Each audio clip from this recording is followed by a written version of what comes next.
And joining us is the Fremantle Head of Player Personnel, David Walls. David, welcome. Oh, hi Sarah. Hi Josh. Thanks for having me. Now, this time last year, you were gearing up to be a very busy man. Surely it's not going to be as busy this time around. Nah, that's right. Last year was pretty hectic. I think we had 8 players come and go in the trade period. We had 5 leave and 3 arrive. So it was a pretty crazy period. But looking forward to a much quieter trade period this year and having the list settled. So Liam Henry looks set to join St Kilda. What's he worth to Fremantle? He's worth a lot. We've put a lot of work into him. From a young age, he was in our NGA, came in at 15 years of age, and Tendai Mzungu and Roger Hayden did a mountain of work with him. He's really just done his apprenticeship as an AFL player, 43 games in 4 years. And really started to play some good footy in the back half of the year. So look, we rate Liam highly and disappointed to lose him. And we've just got to catch up with St Kilda and work through a deal that that we can get value for. He looks like he's just hitting his straps, like he's about to explode, Liam Henry. Like, how disappointing is that, given, as you mentioned, that long-standing association with him? Bitterly disappointing. Like I mentioned, a huge amount of work has gone into Liam, and he's worked hard himself. But people like Joel Corey have worked very closely with him to develop his craft and his game, and he's come a long way and improved, the areas that he needed to. And it was like we're just starting to get the reward for that.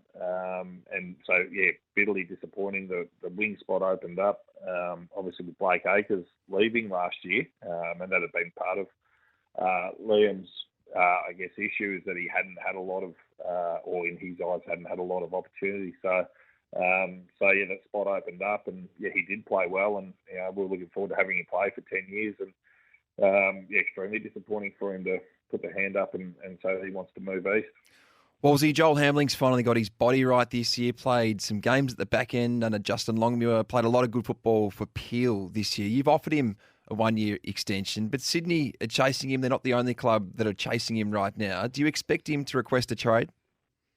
I'm unsure. I got a message last night from his manager, Colin Young, that he'll make his mind up in the next day or two. Unsure at this stage. He needs to explore his options and whether or not he'll be able to get more opportunity from, a playing perspective, but also security with his contract as well. So that's for Joel to work through. We'd love him to stay. But he's actually a free agent too. So That's a rule that goes back to the listed free agents. And that's from his time at Geelong when he was delisted there. So based on those retrospective rules, he's now a free agent.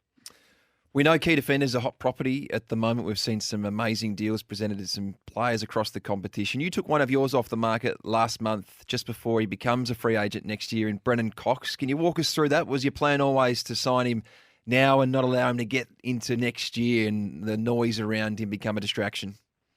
Yeah, that's right. But, Brennan's done an amazing job, over his time at the club to develop himself both on and off field, and was an All-Australian squad key defender last year.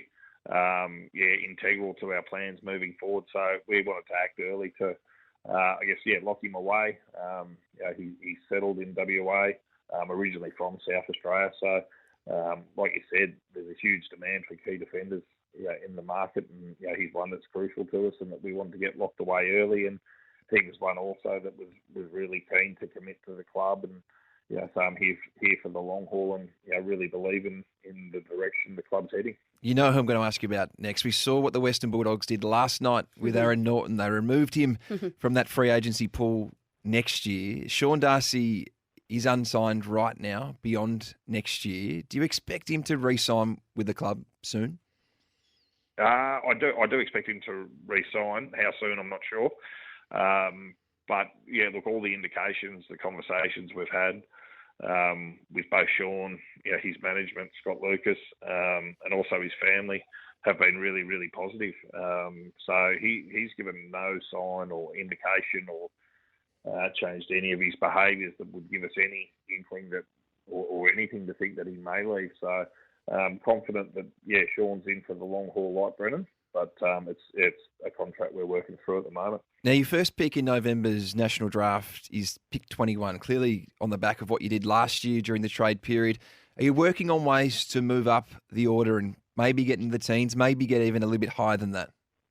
Yeah, absolutely. That's our goal, to get as high in the draft as we can. As we touched on earlier with Liam Henry, that's something we'll work through with St Kilda to get as high as we possibly can. But we'll look at all options and futures and moving picks in and out. So we'd love to get into the early teens, and that's a real focus for us in the trade period. But there's a lot to play out. Now, Mitch Edwards is one of the best ruckmen in the pool this year. He's a member of your Next Generation Academy. Is there any chance he slips through the first 40 and ends up at the Dockers? Hopeful, because he's like you said, he's in terms of rucks, he's very highly regarded in this year's crop. He's an absolute monster at 207 centimetres. So he probably didn't have the year that he was hoping for, coming in from how he performed as a bottom major. Look, we're fingers crossed, but I'm sure there's clubs that rate Mitch at a pretty reasonable level, and we'll just sort of have to hang on the night and hope that he can get out past 40. Well, David, best of luck for the upcoming trade period. It's not going to be as hectic for you as this time last year, but best of luck nonetheless. No, appreciate that. Thanks for having me.